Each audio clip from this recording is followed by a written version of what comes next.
Women Invest in Women, Season 1, is brought to you by The Kitty Rose Lifestyle, The Next Chapter, Black Women Matter, Pin AI, and NetHub.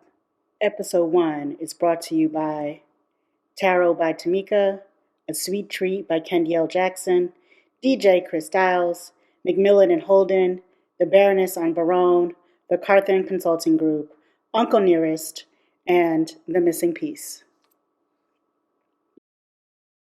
Thank you to our guest panelists, Charlene Carthan, Candace McMillan, Camille Whitworth.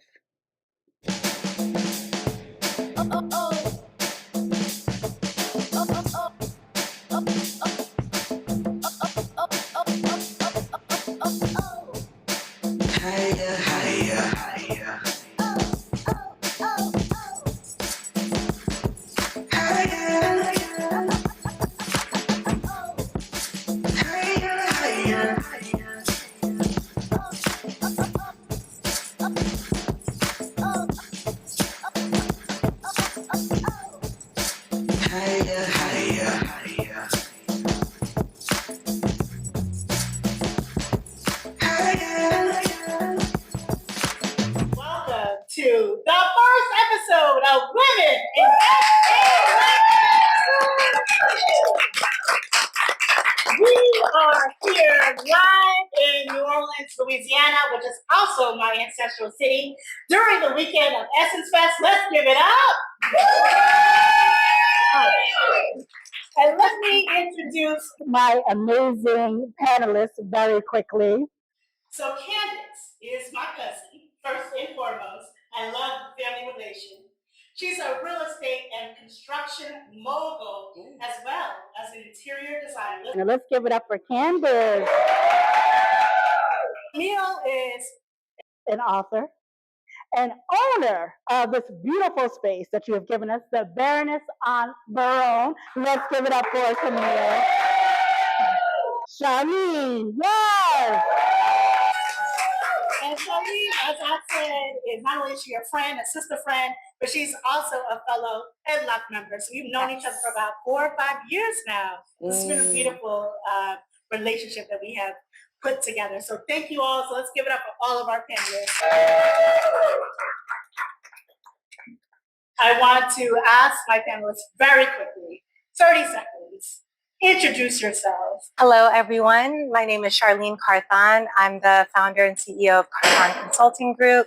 I have over 2 decades of experience in the education and nonprofit sectors, and I'm excited to be here tonight to talk with you guys. Yes, I love that. Camille? I'm a recovering news anchor for NBC News.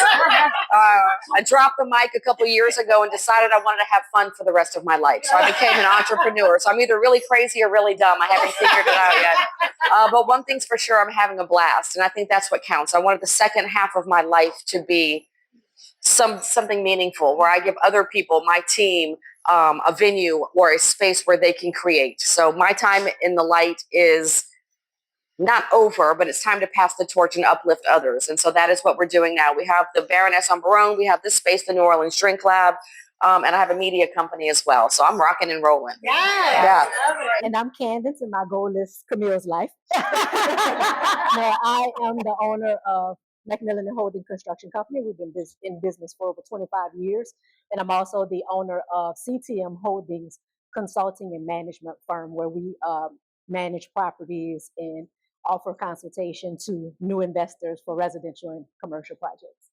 Okay, so we got all the professional things, but the thing I want to know is, what's an interesting fact that most people may not know about you? And I'm going to kick it off to my cousin first. Oh my God. So don't judge me. We listen, but we don't what? We don't judge. So, well, one interesting thing is that I'm not on social media at all. So I try to tell that to people. They ask me, oh, can I follow you on Instagram? Or so I'm not on social media at all. Nothing against social media, just not my thing. But one interesting fact is that I'm addicted to the ID channel, right? So there's something about psychopaths and serial killers that fascinate me, but I don't have those tendencies. I think for me, after spending 30 years in front of the camera, what I think is interesting is that I'm somewhat shy, and that I still get nervous before public speaking, which is kind of interesting since I've spent my life speaking. Right. Yeah. So for me, one thing that most people don't know about me is that I started out studying biology pre-med in undergrad because my dream was to become a pediatric surgeon. Oh my God, mine too. Really? Yes. I did not know that. Interesting fact about both of us. Look at that. But I very quickly found out that blood was not my friend. And I don't have the steadiest hands. And so I was like, how am I going to be somebody's pediatric surgeon if I don't have steady hands and I don't like blood? So I quickly changed that. But ultimately, I do still want to be called doctor at some point. It'll just be a PhD instead of an MD. And that's okay. Yes. Something too. So Yes. it was when I went to biology, when I had biology. I'm very good at a lot of sciences, chemistry, physics, and then biology for some reason. I was like, oh, I can't be a doctor. I cannot get through the subject. That's too funny. I did not know that about you. So listen, see, we learn things about each other. Exactly. Okay, so we are all entrepreneurs on this stage, and I want us to talk really real, the great, the challenges, and the ugly about what it means to be an entrepreneur. What is our entrepreneurial journey? Well, I think it takes courage. It takes courage to step out, because if you don't work, you don't eat. And that's just the way it goes. And so there's some real stressful times when you're an entrepreneur. You are only as good as your team. And somebody said to me, you don't hire smart people for fun. You hire people smarter than you so they can tell you what to do, because you lack in some areas. Know your strengths, right? And so for me, the challenge is making sure that we put the proper people in the proper places. I am not a bartender, yet here we are. Right? And so I depend on these guys and gals to keep me afloat and make sure, they're my first line of defense when people walk in the door. They are the reputation. They are my first thing that people see. And so I think the challenge for me, number one, is great team, keeping them motivated, and making money. Specifically in the hospitality industry during these summer months, it is critical that we get support. And that is why we have to garner local support so that they continue to come when all you visitors are back in the DMV or wherever, wherever you're from. And not thinking about little old Baroness. But, we've been here 15 years and COVID about took us out.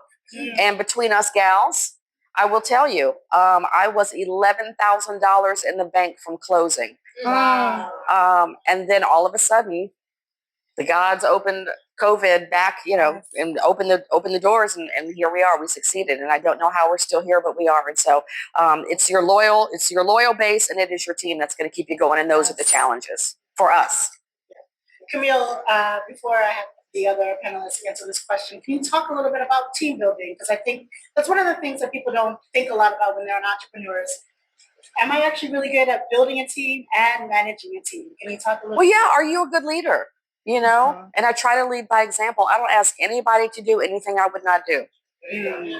Right? I cooked that jambalaya today. What? And someone said that jambalaya was good. Right? Did y'all enjoy that? Yes. I ate that. But We ate it. we ate it. But I think, it's just one of those things where, you have to be a good motivator. And I think if you lead the way and you lead by example, I'm not saying I'm going to cook the jambalaya every day, but I will mop floors. I will clean toilets. I will do whatever it takes. When it's your baby, it's your baby. And I think that if people see that you're invested in such a way, then they too will feel invested as well. That's great. Yeah, that's great. Anybody else want to add on or answer the question? So for me, it's been an interesting journey. So I started consulting about 5 years ago, and I was doing it part-time, still working full-time at a small education nonprofit as a leadership coach, training and developing other educators, and also, loving what I was doing, right? And still wanting something more. And so the way I always tell people that God has a sense of humor, right? And so when I was younger, while I made good grades in school, I was always labeled as not quite a problem child, but I was that girl who talked a lot and was moved all around the room. And what the teacher realized when I was seated next to her is that I was going to talk to everybody. It didn't matter who you were, including her. And now I get paid for it. So, you know, it's interesting how that works. But I have been consulting full time now for a little over a year. And what I tell people all the time is it's very exciting to do what I love, right? Day in and day out. It's also a little scary. Mm-hmm. You know what I mean? Because, you know, you get a lot of no's before you get yeses. And that's okay. That's part of the journey. But what I feel is as long as you keep moving forward, it's going to happen, right? You just have to get past those no's to the yeses. And it's been interesting because from today to a year ago, things have changed a lot. You know, when I first started out, I was like, oh, education is my lane. Nonprofit is my lane. This is what I do. This is where I'm going to stay. I'm going to do some, you know, leadership coaching. You know, now I'm an executive coach and wellness coach, and I do a little bit more. But what I realized is, and also working with a coach, is that it's not about just saying yes to everything, right? It's about saying yes to what drives you and what actually fuels that fire inside of you. And what I'm most passionate about is the development of others. Mm-hmm. And so, you know, facilitating trainings, speaking at different events, and then doing that one-on-one or team coaching is really what makes me happy. Mm-hmm. And so those are the things that I push towards. You know, I do also, you know, some curriculum development. I'm an adjunct professor at Delgado for their Small Business Leadership Academy. And I enjoy that as well because I still get to develop others. Mm-hmm. And so I'm also partnered with a lot of other consultancies like Smoot Consulting, Crystal Allen Consulting. And one of those things is, as a consultant, it's always about multiple streams of income, right? And we're going to talk a little bit more about that tonight. And so I'll stop there with that part of it. But again, being a consultant is about figuring out what you love to do and just doing it every day, right? Mm-hmm. Not all days are going to be exciting. Some days you're just grinding it out, and other days you're, you know, it's like an emotional roller coaster, and it is what it is. But again, it's just about moving forward every day, right? Being a better person today than you were yesterday. And so my goal is just to make sure that we're all working smarter, not harder. And throughout my journey, one of the things that keeps me going is just making sure that every encounter that I have with anyone, you know, whether it's personal, it could be a friend or a family member, professional, a client or a colleague, or just random, whoever I'm sitting by on the plane or like in line with at the grocery store. I just want to make sure that after every encounter, we both leave better because of it. And so just being really intentional about that. I love that. Thank you so much. Nice. Candace. So let me tell you, off top, That's the skinny book. Industry. Construction is male dominated all the way around the board, residential and commercial. So much so, there's a fact for you that today only 10% of women occupy construction throughout the United States. And this is a $1 billion industry. So that we're definitely underrepresented in that way. So my advice would be to someone, no matter what your entrepreneurial endeavors are, don't be discouraged by stereotypes. That's the first thing. Because construction, there's a lot of different stereotypes that come along with it, like it's not for women. We aren't received very well on job sites also. There's a lot of harassment, sexual harassment on the job. You know, men think you're there for decoration. They devalue what we're able to bring to the table. So I would say if you're interested in construction, in any facet of it, whether it's electrical, plumbing, HVAC, actually carpentry, building the houses, don't be discouraged by these traditional ideologies which purport that construction is strictly for men, because it's not. And I know some very successful women in construction. It's vast. There's so many different facets to the industry. and so many different things that you can do. So I would encourage, and another thing, construction and entrepreneurship for real estate, they go hand in hand.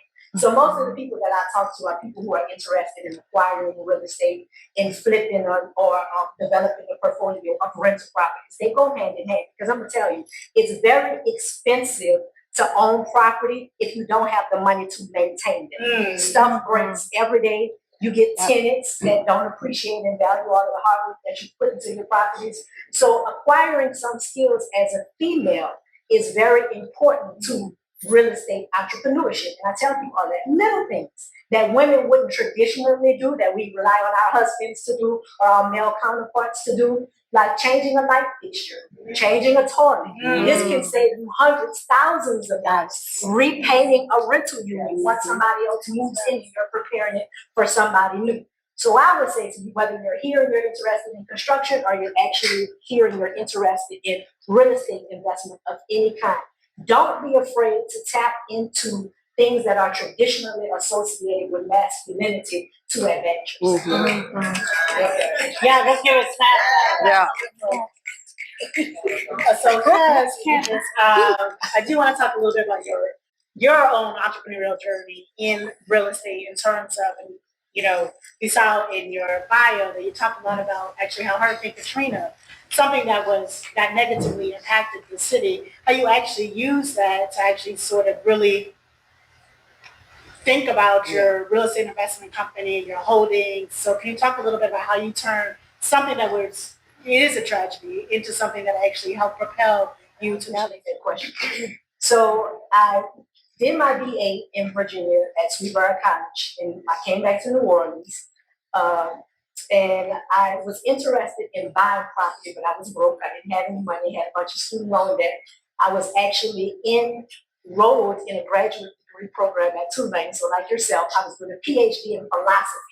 Has nothing to do with what I do now. I actually have a master's degree in epistemology. So I really want to know what that means. It just means the study of the nature of knowledge. Nothing to do with what I do now. But anyway, I meet this amazing man named Johnny Holden. He is my business partner. However, he handles the commercial side of the business mainly.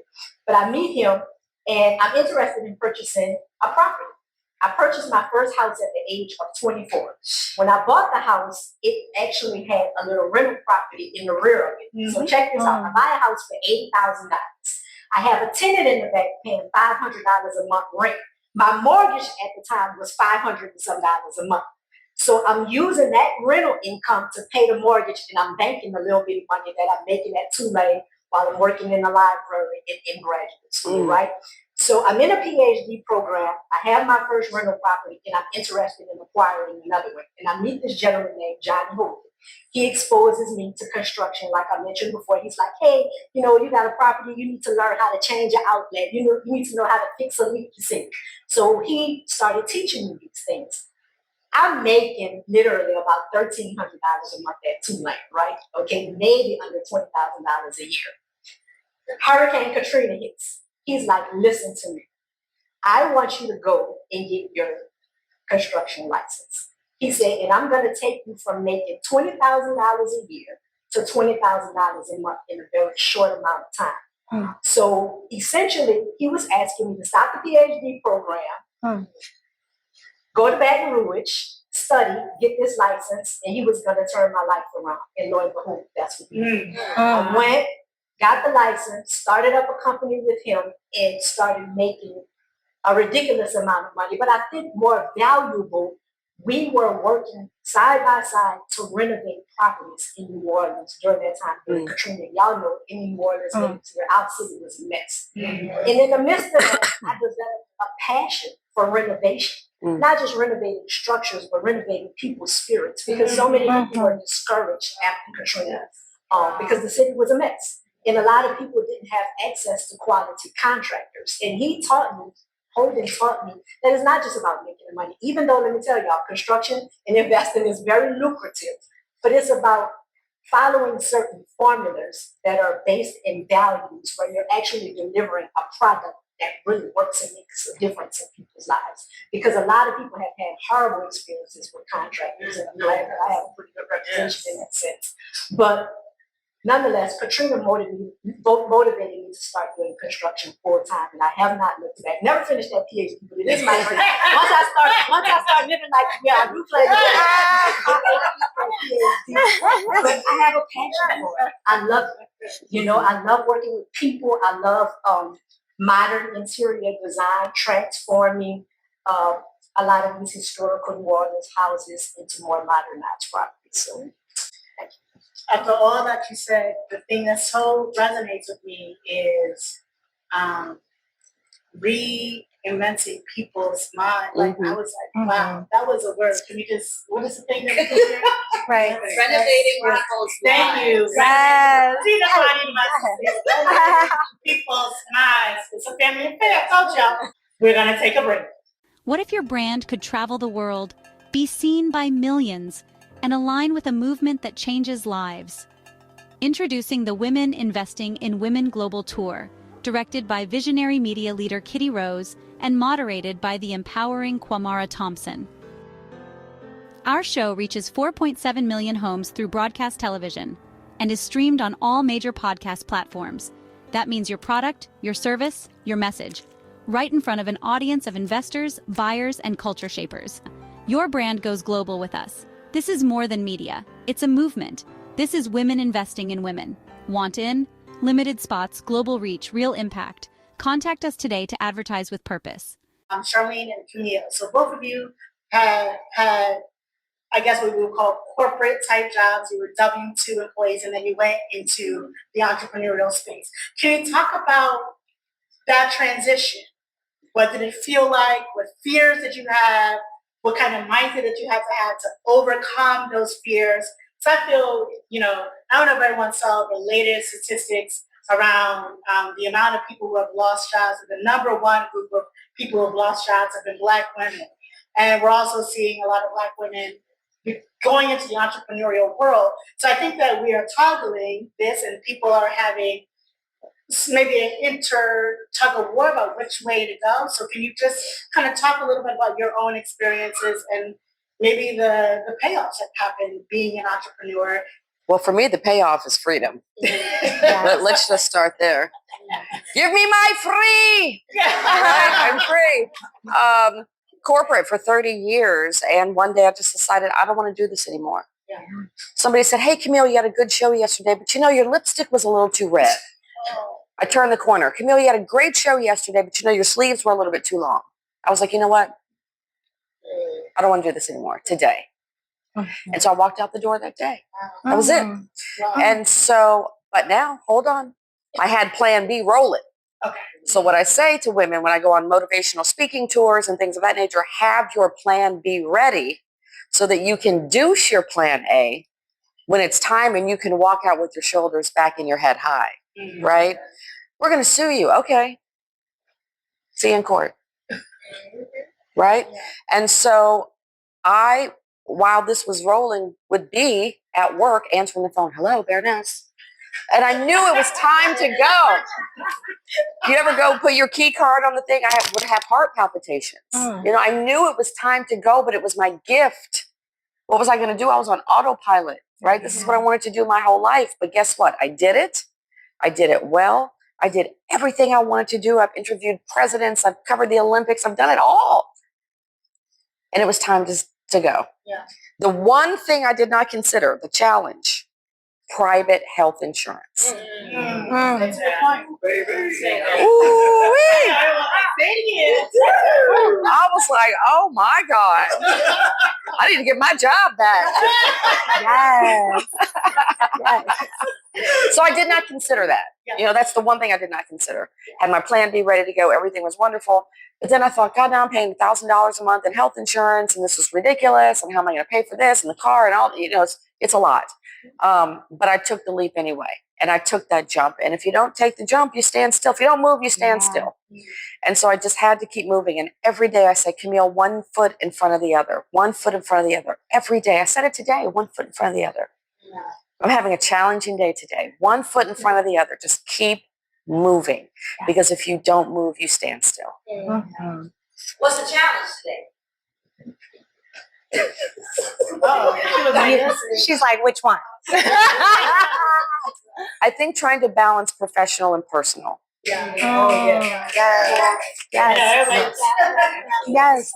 Yeah, and navigating that successfully is always a challenge. Yeah. Always. Thank you. Yeah. Thank you, Camille. So my story is a little different. So I did, like I mentioned earlier, I started consulting part-time a few years ago. I was still working my full-time. And so the consultancy was very passive, right? And then for me, my transition was very different, like literally the complete opposite. So I had already survived a couple of rounds of reductions in force with a small education nonprofit that I was working with. And so last May was my turn, right? And so I was part of that group that was laid off. And at the time, I was still applying for different full-time W-2 roles, right? And also pursuing consultancy opportunities. And I had gotten to a point where I was literally preparing for the final round interview for a role that I really thought I wanted. The organization excited me. It fulfilled all of my passions. And I was preparing the performance tasks, right? And I realized this isn't what I want to do. I am very passionate about the work, but the day-to-day work, this is not what I want to do. And I was at a crossroads, and it was something that I had never experienced before. And I realized that a lot of my identity at the time was very tied into my role at work. And I think that that's something that happens a lot in white supremacy culture. And with that, I realized that I had a lot of things to do internally regarding my issues with imposter syndrome. And, I look around the room and I see a lot of you nodding, right? And I think as Black women, many of us deal with that on a daily basis, unfortunately. It challenges us to be greater. However, at some point, the words from my high school history honors teacher come to mind right now. She said, Charlene, done is good. Mm-hmm. And for you, well done is better. Because everything you think is average is so amazing. And for me, I'm always chasing perfection, still to this day, right? And a coach that I worked with, yes, I'm a coach. And yes, I also still have coaches, plural, because it's important. I'm a work in progress, just like all of us in this room. And, she asked me, what's my issue with perfectionism? And I was like, this is how I grew up. I was supposed to be the best at everything. And being a Black woman in this country, we have to be 3 times as good as everyone else around us. Someone else I used to work with told me as we were updating my resume at one point, she said, it's amazing to me. This happens every time I work with a Black woman. It's so hard for you to find things that you did, like achievements to put on your resume. But bring me the average white man, and he will tell you he opened a jar today. He went to the mailbox and he did it. You know what I mean? And for us, we're looking for amazing, right? Amazing is what we do every day, but we're looking for this. And so, she just said please. Amazing as Black women is what we do every day. But you think of average is amazing is what your coach said. And I think we do suffer every day from this, like this. Our baselines are not the same. And we need to be like, actually, we walk in greatness every day. We wake up as great people, period. Yes. We need to just own that as we walk into the space. So thank you so much for just highlighting that. No, definitely. And I think, I mentioned to a few people earlier as we were just talking casually, but everything that I say to anyone that I coach or, facilitate in a training or anything is always a reminder to myself, right? I'm a work in progress. We're all works in progress. And as a lifetime educator, I'm also a lifetime learner. And so with that, this past year has been a huge growth year for me personally and professionally. And to be honest with you, can I do it by myself? Yes.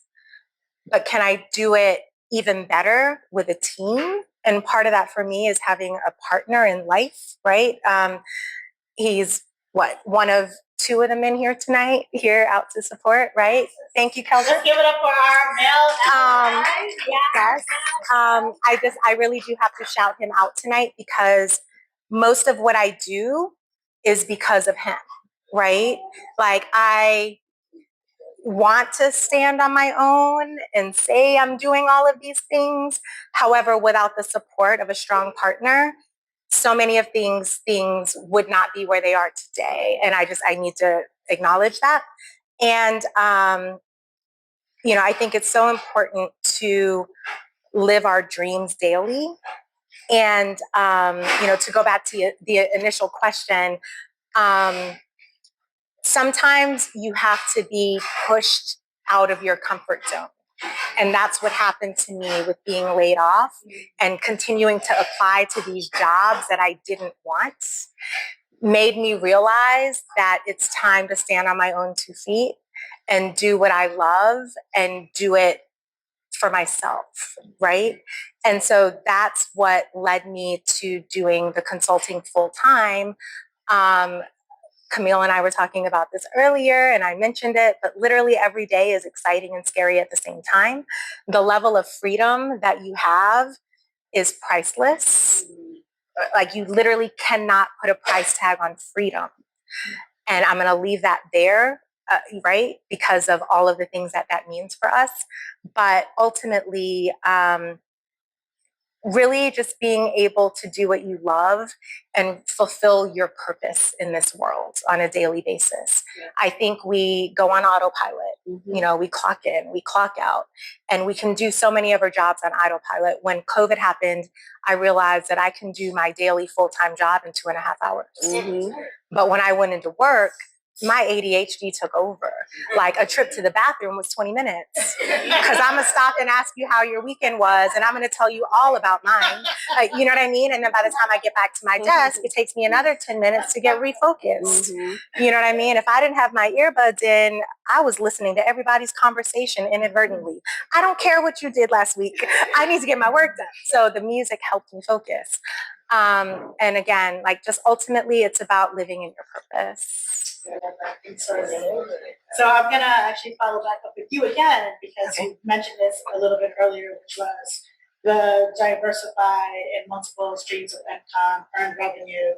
And so I want to talk about this, the importance of having different revenue streams and making sure that they're diversified revenue streams.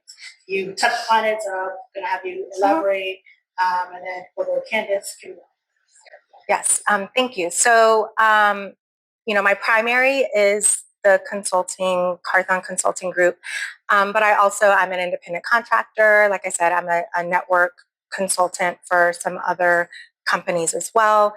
And so being able to diversify and have multiple streams of income is so important. I just purchased the first investment property. Keldrick and I, my partner, we are embarking on this real estate investment journey. Looking forward to talking to Candace more about that and a little bit more with Mara. And it truly is an adventure, as she explained earlier. And, traditional investments, right? Mutual funds, a little bit of Bitcoin, a little bit of all of the things, because again, the multiple streams are important. I do also serve as an independent contractor for a lot of different entities, and really just to have an opportunity to fund my lifestyle in a meaningful way. Obviously, the core of that is paying bills, right? Regardless of what you have going on in your life, guess what? The one consistent thing is those bills, your mortgage or your rent or the light bill, or, you know what I mean? All of these things add up. And so, the most important thing about the diversifying is having those multiple streams of income and getting to a point where you also have, in addition to your active income, that passive income, right? Because you want to get to a point, where Candace is, right? Where Yes. if I'm not there physically, I'm still making money. Yep. You know what I mean? And so that's where those multiple streams of income come into play because, yes, being able to move like I move with a certain level of freedom is great, but there's also still a level of commitment that I have to make physically, mentally, emotionally. I can't be on vacation 12 months out of the year, right? I have to also physically do work at some point. And so I want to get to a point where it's all passive, right? Let's strive for that. But making sure that in your diversification, you are also working in some of that passive income. Like she mentioned with the real estate investment, with her first purchase with that investment property in the back, like that's brilliant. They're paying for your mortgage. You know what I mean? So then that frees you up for other things. And then that's where the additional income, comes into play. And so, it's one of those things where it's a continuous cycle because the first thing is paying for the next thing, which is paying for your lifestyle, right? And so it's about putting all of that together and making your money work for you ultimately. I love that. Mm-hmm. So before we go to Candace, we're going to take a quick break and a thank you to our sponsors. What if your brand could travel the world, be seen by millions, and align with a movement that changes lives? Introducing the Women Investing in Women Global Tour, directed by visionary media leader Kitty Rose and moderated by the empowering Kwamara Thompson. Our show reaches 4.7 million homes through broadcast television and is streamed on all major podcast platforms. That means your product, your service, your message, right in front of an audience of investors, buyers, and culture shapers. Your brand goes global with us. This is more than media. It's a movement. This is Women Investing in Women. Want in? Limited spots, global reach, real impact. Contact us today to advertise with purpose. So, let me say this. Side hustles are crucial to financial freedom. I tell people all the time, I don't care if you're selling brownies, I don't care if you cut grass, I don't care if you sell chicken plates. If you have a full-time job working 40 hours a week, I think many of us have experienced that often don't cut it. Right. There's always something else, an annoying child. I have a 12-year-old daughter. It never ends. So there's always something that needs to be paid for, and there always seems to be a lack. So one misconception about real estate, let me say this, and it's interesting because when I first got into real estate, I was blessed enough to formulate some relationships with some multimillionaires. And they were always mentioning these words to me that seemed strange. Passive income. You need passive income. And I'm like, what more income could y'all possibly need? I'm looking at the house, I'm looking at the rover, I'm looking at the travel, I'm looking at the lifestyle. And they're like, listen, real estate does not get you rich overnight. And this is true. I own over 60 rental properties, and it does not get you rich overnight. What it does, though, is it takes care of the lifestyle that you choose to have. I'm going to give you an example. I drive a $130,000 vehicle. I don't even feel the car note every month. Why? Because one of my real estate properties pays for it. The tenants pay their rent, and the rent goes straight from there to Rover. Anything that I want to acquire, my mortgage payment, my lifestyle tendencies is all taken care of by my rental properties. Do I splurge a lot and spend a lot of money unnecessarily? No, I do not. But even with the income that I generate, that's able to support my lifestyle, I'm always looking to get into something else positive to generate income where I don't have to be there 24/7. Because much like Camille, my freedom, as you get older, let me tell you, you start to value your freedom on a whole nother level. I love just sitting quiet, reading my Bible, reading books, spending quiet time with my daughter. Just sit and stare. Let me tell you, to be able to sit and stare into space is a luxury. I don't want to think about anything. I don't want to think about dinner, my business, my annoying family. I don't want to think about anything. I just want to literally sit and stare into space and think that whatever I want to think about, I want to be able to think about it in my freedom and in my peace. Yes. And the truth of the matter is, to support a family, to support a household, you need to make money. So investing in yourself, in pursuing your ideas, I don't care if it even makes you $50 a day. One young lady who I'm mentoring during school, she was telling me, well, you think, Miss Candace, if I go to Sam's and get a box of Snickers and I pay $30 for that box of Snickers and I sell them for $2 each and I make $60, am I doing good? You're doing awesome. Because you made $30 profit and you made the $30 to go get another box of Snickers, reinvest in yourself again. And 30 times 5, you're making that money every week times a month. And now you can stop annoying your mom and go get your own nails done and go get your own hair done.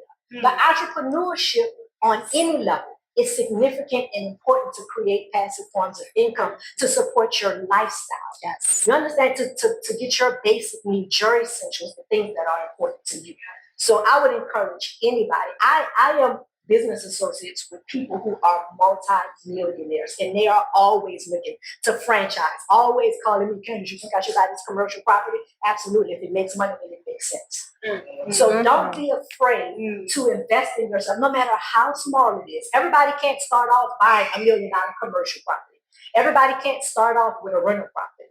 But even if you make small lifestyle adjustments and save money and invest in different ideas to create and make money, and then you save that money and then start off from the bottom peg and go to the top. That's how they work.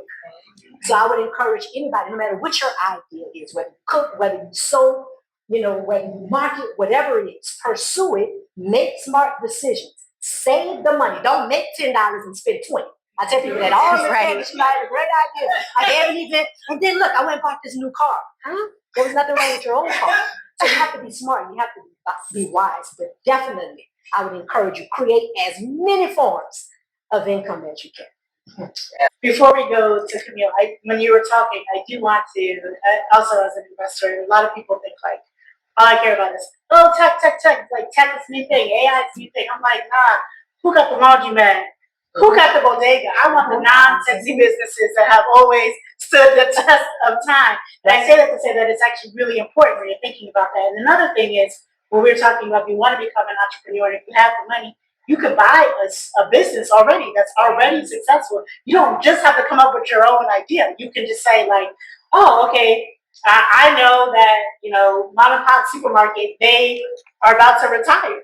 They're looking to offload it. Maybe I can talk to them having a deal of some kind where I can take over. And I already know that people are always stopping by there. The kids coming every day before they go to school and after they leave school. They're coming in and they buying their snacks. Yep. And that's major money going in hand over fist. So sometimes, everyone wants to go for these multi-million-dollar idea, but look for the things that are actually just consistent, that just give you that money consistently. So your idea of the young lady who just going to the store buying the sticker boxes, and that's a consistent idea. We know that's going to make money, period. So I just love that you brought that up. I agree, 100%. I have 7 streams. Somewhere along the way, someone said have 7 streams. So I worked really hard. I focused, laser focused on getting 7 streams. So when COVID hit, wake up call, right? Everything's now COVID. This up here kept that down there afloat. Mm-hmm. Hey, HarperCollins called. Do you want to write a book? Yeah, of course I do. Right? I'm constantly thinking of ideas. You can ask my team. I'm like, hey guys, what about this? What about this? Let's do this. We could do that. Right? They're like, slow down, sis. Right? And I'm like, no, let's do it. Let's strike now while the iron's hot, while we have the energy to do this stuff. My philosophy is get your 7 streams of income, real estate, everything that you can possibly get your hands on, have fun, make money, and enjoy it because. Right. Camille, do you mind telling us what your 7 streams of income? I've got a media company. I've got Baroness. I've got New Orleans Drink Lab. I've got this book. I'm a JV partner at the New Orleans airport, which means that we are over everything that is not food and beverage. So that's everything else. Wow, that's concession. Amazing. Yeah. Let's give it up because that's amazing. That's amazing. Yeah, it is. It is. And then I have contracts with the city, and I just recently got a contract at Delgado. Oh, congratulations! Yeah, yeah. So I just keep it going. Yes, you just keep it moving. I love it. So one of the things that I think often don't get talked about is how owning assets as an entrepreneur can help in your entrepreneurial journey, whether that's you're taking money from your assets to invest back into your business, to pay payroll. When things are happening and the money's not flowing the way that you want, you have now something that you actually own, and you can pull your money out of there to use it for other ways. Can you guys, whoever wants to go first here, to talk about the ownership aspect, the importance of being an owner as you're an entrepreneur? I mean, for me, it's simple. It's, sometimes you have to rob Peter to pay Paul. And, you've got to get these streams going. And, there's oftentimes I paid staff out of my pocket when there's tough times. That's why I have these other streams, right? So that I can make sure that these guys and gals are taken care of. They are my responsibility. Yeah. And so I feel like at this point, I will do whatever it takes to make sure they are taken care of. Mm-hmm. And that's a personal thing for me. No skin off my back. It's not hurting anything. Somebody once said, if you can solve a problem and make money doing it, and it's not going to hurt your bank account, do it. Yeah. If it's going to make your life easier. And so if I can go ahead and get these other streams going, things that I love, I'm not just doing things. Right. I'm doing things that I love doing, things that make me happy, things that wake me up in the middle of the night and I have a notepad. I'm old school.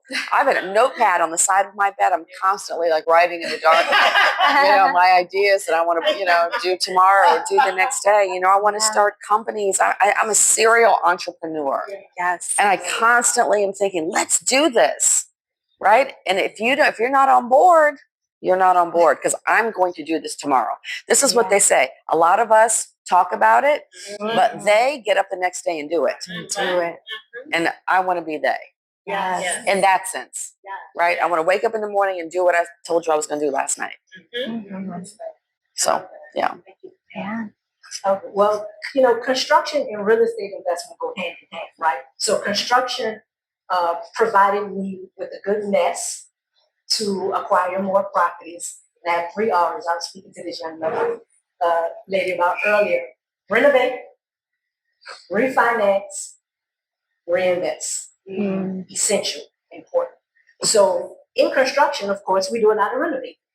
So what I did, once I was working in construction, I had money, I saved up some money. I bought my first fourplex from New Orleans Real Estate Association for $12,000. Bought it cash, okay? Renovated it, pulled out the equity, and reinvested in another property. Still had that fourplex, which you did. Tell y'all something funny. I initially purchased it for $12,000. I sank about $120,000 into it initially. Still rents. It's a fourplex. I've done some renovations over time, but it just recently appraised for $575,000. So now, because I do own it free and clear, that's equity. So to address the question, being able to have something going on in your life that has value and being able to pull that value out of it and do something different is very important, which is why I'm always preaching. People who know me to say, oh my God, you don't want us to spend money on nothing. Well, I want you to be smart. The first thing we do when we get money in our hands is we materialize, right? We go shopping. We consume unnecessarily. My thing is save or invest in yourself. For example, if you have a business and you know it needs touch-ups, Camille can understand this. You might know you need a new toilet. You know you need a new paint job. Invest in yourself. Get it reappraised, and then you have more value in that thing to pull out to invest in something else. My turn. The only thing I'll add to what was already said is, in addition to the equity within ownership of property, is building your credit. That's one thing that I think in terms of financial literacy as a culture is not emphasized enough. I think financial literacy is huge, and it's important for us to understand what it means to, be able to purchase something right out and then find the equity in it and then reinvest in something else. But coming to the plate I didn't know that. You know what I mean? That's not something that I was born just knowing, right? Those are the kinds of things that you learn along the way. And without the right mentors, you might not ever learn that kind of thing, right? Because that's not something that you learn at school, unless that's something extra that they're just offering, right? As a former educator, I feel like financial literacy should be a credit earning course. Everyone should learn how to balance a checkbook, even though we no longer do that manually. We still need to know what that means. If you have X amount of money coming in, you can't have Y amount of money going out, because somewhere things aren't going to add up, right? And so you have to make sure that there's a certain amount that's being saved, for expenses, but also for a rainy day. How many of us in this room have a legit rainy day fund, right? If you lose your job tomorrow, can you pay your rent for the next 6 months or your mortgage for the next 6 months? And it doesn't stop there. You got to eat. You have utilities to pay for. You might need a little Wi-Fi. You might want to watch TV. You know what I'm saying? Like real life things. And so in terms of that, it's just really important to know the other pieces of it. And so for me, it's a little bit different. I'm just getting into the, real estate investing game, but having the equity, but also the financial literacy to be able to do it are very important. And for me personally, having the credit to be able to combine with the fact that I already own a property to be able to purchase another property, right? I don't have a separate trust fund that I can pull from. I don't, you know what I mean? I just don't come from that kind of family. And so it's like what I'm doing is either on my own or with my partner. And it is what it is, right? And so those are other things just to keep in mind as you go through that process. Can I just springboard off that just really quickly? When Katrina hit, people couldn't leave because they couldn't afford it. That's right. That's why they didn't leave. Right. That's so true. When Ida hit, the city, we had no power, no nothing for 2 weeks. Guess where Camille was? I was in Gatlinburg having a ball. I don't know what y'all were doing, but it's because, I saved for it. Exactly. For a rainy day. Yep. Right? But it's those things that are important to consider. The rainy day is coming. Yes. Monday is coming. Yes. And you need to be ready. That's the bottom line. It's real. One of the conversations reminded me of the conversation that Candace and I had earlier today around mentality and a mindset. We as a people have been indoctrinated to be consumers. Yes. We love the flash. And that doesn't mean listen, I get it. Yes, let's pamper ourselves. But let's also be disciplined about it. But there's a reason why this country wants you to have a consumer mindset. And the majority of that reason is that black dollar is worth a lot. Yes. When they actually did a study on what the black dollar is worth, we actually are in the top GDP of the top 10 countries in the world. Mm-hmm. That's I think he said at number 8. That's how strong our dollar is. And yet we don't know that because we're always spending it. And I think you guys have all heard this statistic where our dollar stays. Do you guys know how long our dollar circulates here in our community? 6 seconds. Yeah. 6 seconds. Wow. That means it goes out. It goes out in 6 seconds. Out. Wow. In every other ethnicity, they keep that dollar for a minute before they think about spending it anywhere else. 6 seconds.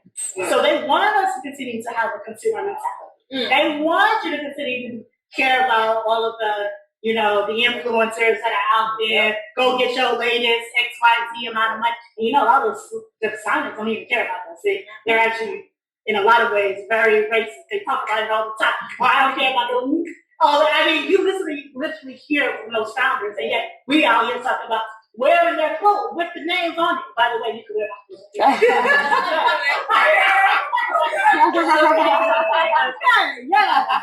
clothes. Thank you so much to our sponsors. What if your brand could travel the world, be seen by millions, and align with a movement that changes lives?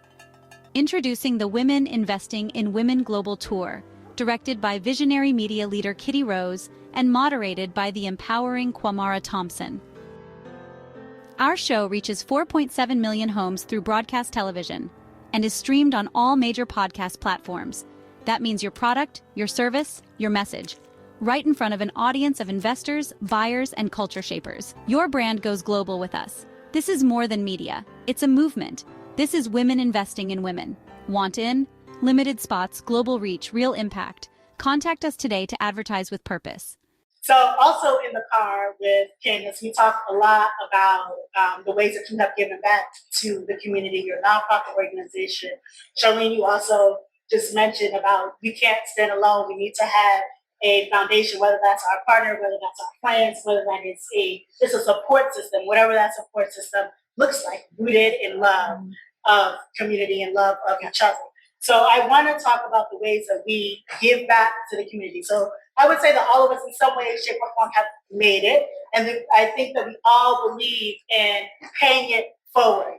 I'm going to pay it forward so that other people can continue to pay it forward. So the progress is forward moving. So my mother always told me, when you take the elevator up to the 42nd floor, send it back down so the next person can come up. And that's kind of what I've lived by, right? What is it? Lift, pull. Lift, pull. And if you live by that, you can always consider helping somebody else. We give back to the community incessantly, whether it's donations, whether it's product, whether, I beg my staff to please help me out and do this event for us. Either way, no matter what it is, we're very conscious about what we do and what we give to the community. I don't just say we're a bar. I don't just say that we are a networking place. This is where people come to meet. This is where people network.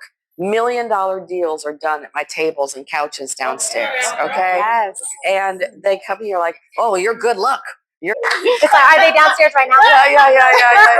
Yeah. This is a true story, no lie. And then you talk about conscious, you go to the welcome guide. This is for the conscious spender. These are Black businesses in New Orleans. We challenge you 1 week, spend your money at only Black businesses. You'll find it difficult, but you can do it if you put your mind to it. And those dollars you talked about circulating every 6 seconds, keep them in the community, and it makes a difference. And so that's really what we focus on a daily.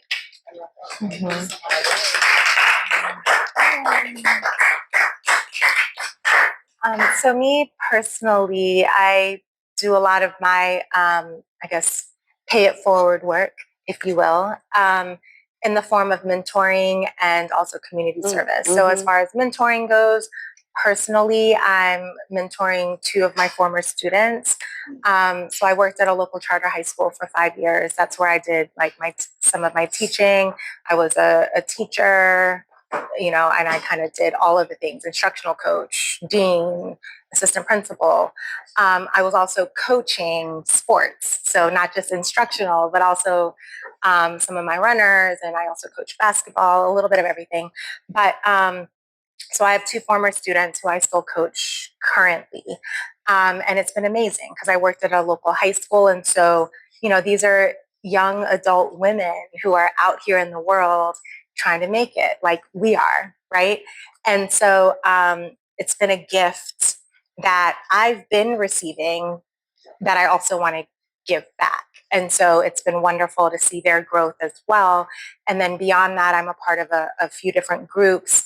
And so I participate in other type of community service activities. So I'm a part of a fun club called Luxury Girls Golf Club. And thank you for your support. There's some folks from the club here tonight. Thank you. And so we do a lot of community service as well, mentoring young golfers in different capacities, and then also just for different events throughout the city, not just golf related, right? Yes, we do tournaments and different things as well, but we also just provide community service in the community. And then also I went to Georgetown University undergrad, and so I do a lot of community service work with them, with the alumni networks, and thank you. So it's just been great to be able to give back in that way. So when I first started purchasing property, a lot of it was purchased in underprivileged neighborhoods. And I got to tell y'all, I was introduced into issues that plague disadvantaged communities that I didn't know exist. So I didn't grow up with a silver spoon, but I grew up with a lot of love and a lot of attention. When I first started buying property on the corner of 4th and Drylands, I started seeing actual drug transactions. I started seeing a lot of black on black violence. I started seeing young black women in the street fighting each other, pulling their hair out. These are things that I had never been exposed to or had never seen. Most importantly, I saw a lot of broken, confused, lost spirits. So they see me, right, this young black women buying houses, and all of a sudden I'm their landlord. So they start reaching out to me because they're curious. They didn't really know any college educated people. They didn't know any black women coming into impoverished communities, buying properties, actually being a landlord. And mind you, I was a young landlord. I was a landlord by the age of 25. So it started piquing their curiosity. And when that happened, I experienced a need and an appreciation for mentorship. So I developed a nonprofit organization. The name of it is Exodus Place. And we started offering two things. Reentry program, which was for young men and women who were coming out of detention centers, exposing them to basic level construction skills. And let me say this to y'all. I know we have to wrap up. Knowledge shouldn't always be for sale. Blood, sweat, and tears shouldn't always be for sale. It frustrates me to see successful black men and women who aren't willing to mentor and pass down the knowledge and skills that they acquired for free. Every time you go to a program, you sit there, you're excited, right? You barely had $25 to get in. You get in, and then they're trying to sell you a book about what you thought you were going there to get for free. Okay, mentorship is essential. How are we ever going to uplift one another if we don't start exposing younger generations to the principles and values and knowledge that we went through the blood, sweat, and tears for? Everything is for sale. So mentorship, I have a deep, heartfelt appreciation for taking on young people and older people too, who want to get into my field, who want to invest, who want to do something. Every time you look up, every time I go to something, I have a friend right now who just started a transportation company.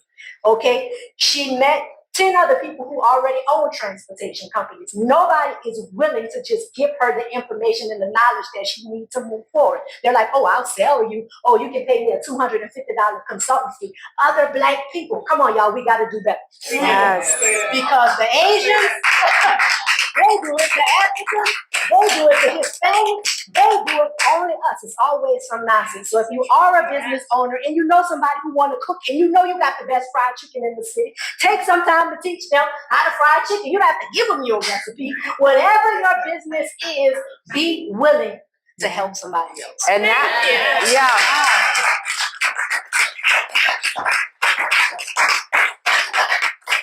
May I? Yes, Camille. Now is the time, in these crazy times we're in, to share the codes. Now is the time to share knowledge. Now is the time to help each other because we are in uncertain times. I love that. Aren't we, I tell people all the time that I live in 3 current fields, which is knowledge sharing, empathy, and love. Yeah. Yes. And all the rest will come. Yeah. What's one word or 3-word sentence that you want to leave the audience with? Compassion. Awesome. Good. Ascension. Faith. Let's do the thing. Let's do the thing. Oh my God. Thank you all so much for wrapping up our first episode of Women Invest in Women. Louisiana. We're here during EssenceFest weekend. I want to thank our viewers at home, those who will be listening in their cars, on their commute, on our podcast, to our audience here in New Orleans. Shout out to our sponsors. So please forgive me because we have a list here, but it's a testament to how much people really believe in the work that we're doing.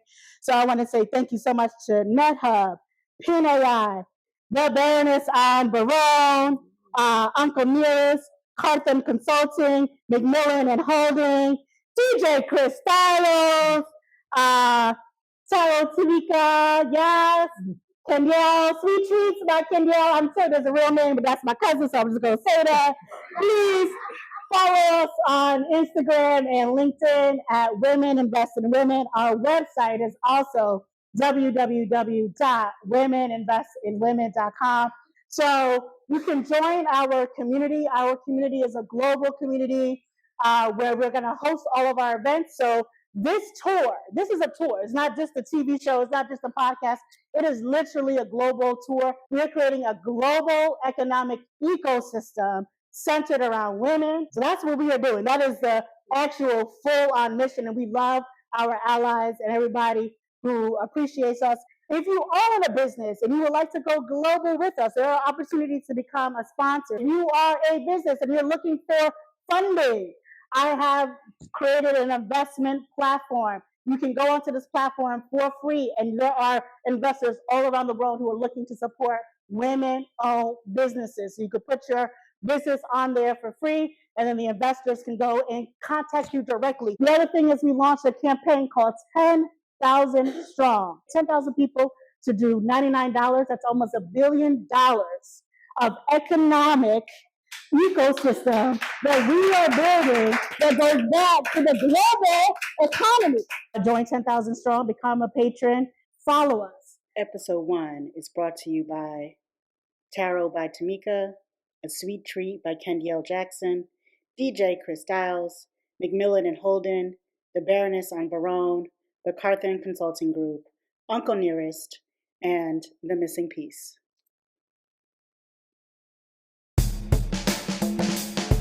Oh, oh, oh.